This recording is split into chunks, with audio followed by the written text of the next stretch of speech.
মুরগি ছিল তো, মুরগির পাতলার নিচে যখন তার বাচ্চাগুলো চলে আসে, ওই বাচ্চাগুলো মনে করে তামাম দুনিয়ার মধ্যে সবচেয়ে নিরাপদ জায়গায় আমি আছি, ঠিক কিনা বলেন?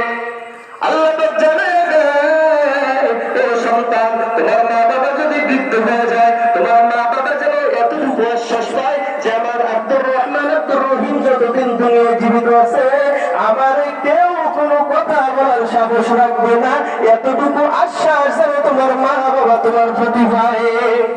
আল্লাহ এরপরে দোয়া শিখায় দেয়, বলেন রব্বির হামহুমা কামা রাব্বায়ানি সগীরা, বলেন রব্বির হামহুমা কামা রাব্বায়ানি সগীরা।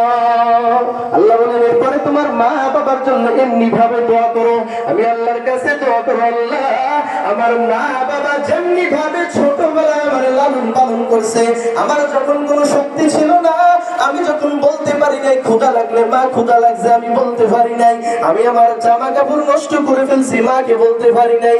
দেখেন সন্তান কিসের জন্য কান্না করে দুনিয়ার কেউ না জানলেও যেন দক্ষিণী মা জানে, ঠিক না? সন্তান কান্না করে, বাবা বলে মনে হয় ক্ষুধা লাগছে, মা ডাক দিয়ে বলে না না ক্ষুধা লাগে নাই, ও কোলে উঠতে চায় এই জন্য কান্না করে, ঠিক কিনা? বাবা বুঝে নাই, বুঝছে মা।